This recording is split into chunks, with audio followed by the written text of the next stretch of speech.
하나님 말씀은 역대상 24장 1절에서 31절까지 말씀입니다. 아론 자손의 계열들이 이러하니라.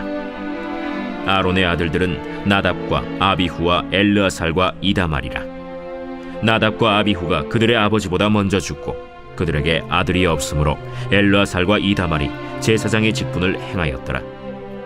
다윗이 엘르아살의 자손 사독과 이다말의 자손 아히멜렉과 더불어 그들을 나누어 각각 그 섬기는 직무를 맡겼는데 엘르아살의 자손 중에 우두머리가 이다말의 자손보다 많으므로 나눈 것이 이러하니 엘르아살 자손의 우두머리가 16명이요 이다말 자손은 그 조상들의 가문을 따라 8명이라.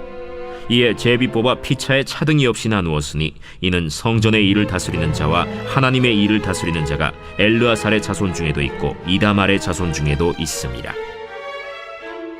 레위 사람 느다넬의 아들 서기관 스마야가 왕과 방백과 제사장 사독과 아비아달의 아들 아히멜렉과 및 제사장과 레위 사람의 우두머리 앞에서 그 이름을 기록하여 엘르아살의 자손 중에서 한 집을 뽑고 이다말의 자손 중에서 한 집을 뽑았으니 첫째로 제비 뽑힌 자는 여호야립이요 둘째는 여다야요 셋째는 하림이요 넷째는 스오림이요 다섯째는 말기야요 여섯째는 미야민이요 일곱째는 학고스요 여덟째는 아비야요 아홉째는 예수아요 열째는 스가냐요 열한째는 엘리야십이요 열두째는 야김이요 열셋째는 훗바요 열넷째는 예세브압이요 열다섯째는 빌가요 열여섯째는 임멜이요 열일곱째는 헤실이요 열여덟째는 핫비세스요 열아홉째는 브다히야요 스무째는 여헤스겔이요 스물한째는 야긴이요 스물두째는 가물이요 스물셋째는 들라야요 스물넷째는 마시야라. 이와 같은 직무에 따라 여호와의 성전에 들어가서 그의 아버지 아론을 도왔으니 이는 이스라엘의 하나님 여호와께서 명하신 규례더라. 레위 자손 중에 남은 자는 이러하니 아므람의 아들들 중에는 수바엘이요 수바엘의 아들들 중에는 예드야며 르하비아에게 이르러는 그의 아들들 중에 우두머리 이시야요 이스할의 아들들 중에는 슬로못이요 슬로못의 아들들 중에는 야하시요 헤브론의 아들들은 장자 여리야와 둘째 아마랴와 셋째 야하시엘과 넷째 여가므암이요 우시엘의 아들들은 미가요 미가의 아들들 중에는 사밀이요 미가의 아우는 이시야라. 이시야의 아들들 중에는 스가랴이며 무라리의 아들들은 마흘리와 무시요 야시야의 아들들은 브노이니 무라리의 자손 야시야에게서 난 자는 브노와 소함과 삭굴과 이브리요 마흘리의 아들 중에는 엘르아살이니 엘르아살은 아들이 없으며 기스에게 이르러는 그의 아들 여라무엘이요 무시의 아들들은 마흘리와 에델과 여리모시니 이는 다 그 조상의 가문에 따라 기록한 레위 자손이라. 이 여러 사람도 다윗 왕과 사독과 아히멜렉과 제사장과 레위 우두머리 앞에서 그들의 형제 아론 자손처럼 제비 뽑혔으니 장자의 가문과 막내 동생의 가문이 다름이 없더라. 아멘. 여러분, 다윗은 성전을 짓고 싶었습니다. 정말 성전을 자기가 짓고 싶었습니다. 그러나 성전을 지을 수가 이제 없었죠. 그러면 나는 이제 성전을 지을 수 없는가 보다 라고 이렇게 생각하지 않고 다윗은 어떻게 했느냐? 성전을 지을 준비를 했습니다. 어떻게 준비를 했느냐? 정말 최선을 다해가지고 성전을 지을 준비를 그렇게 한 거죠.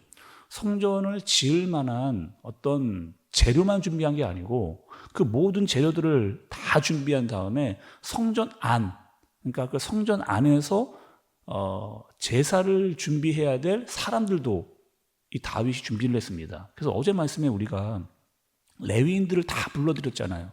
레위인들을 불러들여서 성전을 보살피는 자, 또 관원, 재판장, 문지기, 찬송하는 사람들 다 어떻게 했느냐? 다윗이 불러들여서 그들을 세우는 그런 말씀을 우리가 어제 말씀을 통해서 봤습니다. 그리고 다윗이 왕이 레위인에게 성전 안을 맡기면서 제일 중요하게 여긴 게 있었습니다. 그것은 무엇이냐? 바로 제사인 거죠. 제사. 지금으로 말하면 예배를 말하는 그것을 말합니다. 예배 어떻게 드리라는 거예요? 소홀히 드리지 말고 정말 전심전력으로 하나님께 예배를 준비해서 드려라. 그리고 거룩하게 드리고 성결하게 드려야 된다. 이렇게 다윗은 그들을 세웠습니다. 그리고 오늘 말씀은 어떤 말씀을 이제 하느냐? 여러분 1절과 2절의 말씀을 좀 보시겠어요? 1절과 2절의 말씀. 아론 자손의 계열들이 이러하니라. 아론의 아들들은 나답과 아비후와 엘르아살과 이다말이라. 나답과 아비후가 그들의 아버지보다 먼저 죽고 그들에게 아들이 없으므로 엘르아살과 이다말이 제사장의 직분을 행하였더라. 이렇게 이야기합니다. 오늘 말씀해 보니까 아론에게 4명의 아들이 있었습니다. 그 이름이 무엇이냐면 나답과 아비후와 엘르아살과 이다말이라고 하는, 이 사람들은 아론의 아들들입니다. 그러니까 아론의 아들들이 어떤 사람들이냐? 레위 지파, 그러니까 레위 사람들이었던 거죠. 우리가 조금 전에 이야기했던 대로 레위는 어떤 사람들이냐? 제사를 잘 준비해야 됩니다. 그러니까 예배를 잘 준비해야 되는, 그러니까 거룩하게 성결하게 하나님의 말씀대로 정말 예배를 그렇게 준비하고 드려야 될 그런 레위 사람들이었다는 거예요. 그런데 오늘 말씀해 보니까 아론의 아들 중에 2명이 죽습니다. 나답과 아비후가 아버지 아론보다 먼저 죽는 일이 생겨나게 되는 거죠. 왜 이런 일이 있었는가? 왜 이 아들들은 죽었는가? 그럼 말씀 한번 찾아보겠습니다. 우리가 레위기로 한번 가볼게요. 레위기 10장 1절 2절 말씀입니다. 구약의 159페이지. 자, 읽어보겠습니다. 시작. 아론의 아들 나답과 아비후가 각기 향로를 가져다가 여호와께서 명령하시지 아니하신 다른 불을 담아 여호와 앞에 분향하였더니 불이 여호와 앞에서 나와 그들을 삼킴에 그들이 여호와 앞에서 죽은지라. 여러분 어떻게 했다고요? 제사를 드릴 때 하나님께 주신 불이 있습니다. 하나님께 주신 불이 있는데 그것으로 제사를 드려야 되는데 어떻게 했느냐? 이 나답과 아비후가 어떻게 하는 거예요? 다른 불을 가지고 온 거예요. 다른 불을 가지고 와서 그걸로 분향을 하는, 이런 행동을 한 거죠. 다시 말하면 이런 거잖아요. 하나님께서 분명히 이렇게 해라. 분명히 이렇게 해라. 특히 레위 사람들이 이렇게 해라고 이야기했음에도 불구하고 그들은 이렇게 생각한 거예요. 이것쯤이야. 이거 내 마음대로 좀 해도 되지 않겠는가? 라고 생각해서 한 겁니다. 근데 어떻게 되느냐? 그 나답과 아비후가 그 자리에서 죽는 그런 일이 생겨나게 된 거죠. 잘 생각을 해보시면 지금 나답과 아비후가 제사를 안 드린 게 아닙니다. 제사를 분명히 드렸거든요. 근데 그 제사를 어떻게 드렸느냐? 내 생각대로 드린 거예요. 내 생각대로, 내 마음대로. 이 정도쯤이야. 아주 경솔한 마음으로 예배를 그렇게 드린 거죠. 하나님 두려워하지 않았습니다. 그리고 비참한 결과를 맞이하게 되는 거죠. 이 말씀을 보면서 우리가 여러분 한번 생각을 해봐야 되는데, 우리는 어떤 마음으로 예배를 드리는가? 우리는 어떤 마음으로 예배를 드리는가? 여러분 어떤 마음으로 예배 드리세요? 매 새벽마다 우리가 나와서 예배도 드리고 수요일도 드리고 주일도 드리고 계속해서 예배를 드리는데 잘 하시는 거죠. 좋은 거죠. 그런데 여러분 우리가 정말 조심해야 될 부분이 있습니다. 이 예배가 어떻게 되는 거? 점점점 형식화 되어져 버리는. 우리는 예배를 어떻게 드려야 되느냐? 하나님은 영이시니 영과 진리로 예배할지니라. 우리 이렇게 말씀을 듣잖아요. 여기서의 영은 뭡니까? 하나님은 영이시니 영과 진리로 예배를 드리라고 하는데 여기서의 영은 뭐예요, 여러분? 이 영은요, 성령입니다. 성령으로 우리는 예배해야 돼요. 성령의 인도하심을 따라 우리는 그렇게 예배를 드려야 됩니다. 진리는 뭔가요? 진리. 예수님이 이렇게 이야기하시죠. 내가 곧 길이요 진리요 생명이다. 나로 말미암지 않은 아버지께로 올 자가 없느니라. 이렇게 말씀하셨습니다. 그러니까 우리는 예배를 어떻게 드려야 되느냐? 영과 진리로, 성령과 예수님을 의지해서 하나님께로 나가는 그런 예배를 우리가 드려야 됩니다. 그런데 우리는 어떠한 마음으로 예배를 드리고 있는가? 혹시 이 예배자의 마음을 우리는 쉽게 잊어버리고 있지는 않은가? 우리가 예배를 드리면서 정말 하나님 중심의 예배를 드리는가? 아니면 내 중심의 예배를 드리는가?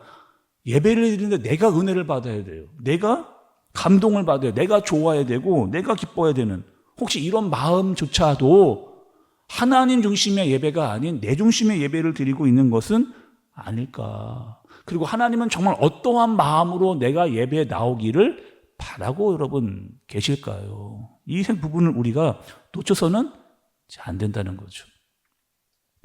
또 우리가 역대상을 보면서 아주 중요한 특징이 있었습니다. 여러분 역대상 읽으면서 우리가 제일 많이 만났던 그런 내용들이 있거든요. 어떤 내용을 제일 많이 만났느냐? 이름이 너무 많이 나옵니다. 역대상을 보면은 이름이 너무 많이 나와요. 처음부터 우리가 그랬잖아요. 1장부터 9장까지 족보에 대해서 계속 이름만 나왔던 것, 물론 뭐 그 이름들 속에 사건이 나타나기도 했지만 이름이 굉장히 많이 나온 것을 볼 수가 있잖아요. 또 여러분 어제 말씀도 그렇고 오늘 말씀도 그렇고 굉장히 많은 이름들이 또 등장을 합니다. 우리가 알고 있는 이름도 있고 심지어는 우리가 잘 알지 못하는 이름들도 나오는 것을 볼 수 있죠. 그런데 여러분 이 이름은 우리 입장에서 그럴 수도 있다, 뭐 이럴 수 볼 수 있잖아요. 그런데 정작 이스라엘 사람들의 입장에서는 어땠을까요? 내 이름이 여기에 있고 없고가 정말 중요한 문제 아니었겠어요? 정말 여기에 내 이름이 있다 없다가 나에게 엄청난 중요한 문제. 하나님께서 나를 부르셨구나. 하나님께서 나를 부르셔서 나에게 이런 일을 맡기셨구나. 나를 왕으로 부르시고 나를 레위 사람으로 부르시고 나를 하나님의 사람으로 부르셨구나 라고 하는 사실을 알게 하는 이 일이 얼마나 중요한 일이었던가. 뿐만 아니고 하나님께서 맡기신 일이 있잖아요. 그 맡기신 일을 해라 라고 하는 이 사실이 얼마나 중요한 일인가를 깨달아야 한다는 거죠. 우리는 여러분 어떤 사람들이에요? 하나님이 다 일일이 이름을 불러서 하나님 앞으로 나오게 하신 우리는 성도입니다. 하나님 우리를 다 부르셨어요. 우리는 이것을 무엇이라고 말했느냐? 소명이라고 이야기했습니다. 하나님 나를 부르셨다 라고 하는 것이 소명. 그래서 우리는 성도라는 직분을 가지고 살아가고 있잖아요. 하나님 앞에서 성도라고 하는 직분, 나는 성도야. 근데 성도가 끝이 아니라는 거죠. 성도가 끝이가 아니고 성도로 하나님께 은혜를 받고 은혜 받은 사람으로 살고 있는데, 그런 성도라고 하는 정체성을 주셨다면 거기서 끝 아니고 하나님이 나에게 주신 사명이 있다는 겁니다. 여러분 그 사명은 뭘까요?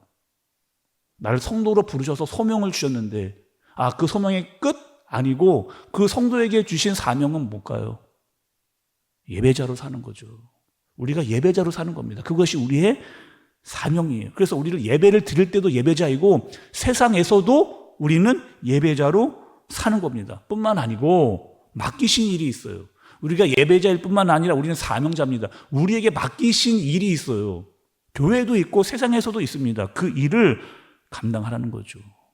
그러니 하나님은 우리에게 분명한 정체성과 사명에 대해서 우리에게 말씀을 해주시는 겁니다. 너희들은 내가 부른 사람들이야. 너희는 하나님의 사람이야. 그리고 너희는 내가 주는 사명이 있어. 그 사명을 알고 살라. 그 소명과 사명을 분명히 깨닫고 알고 살아가는, 정말 하나님이 원하시는 것이 무엇인지를 알고 살아갈 수 있는 저와 여러분들 되어지시길 예수님의 이름으로 축복합니다. 기도하겠습니다. 하나님 아버지, 감사합니다. 나 같은, 그리고 우리 같은 사람들을 불러 주셨습니다. 부족하고 실수도 많이 하는데 이 연약한 자를 부르셔서 사명도 주심에 감사를 드립니다. 가장 먼저 하나님, 날마다 우리가 예배자로 살아가게 하여 주옵소서. 소명을 알게 하시고 사명을 알게 해주시고 맡겨진 사명을 분명히 알고 인내와 성실을 가지고 충성함으로 우리에게 맡기신 소명과 사명을 알고 믿음으로 말미암아 나아가는 우리가 되게 하여 주옵소서. 예수님의 이름으로 기도드리옵나이다. 아멘.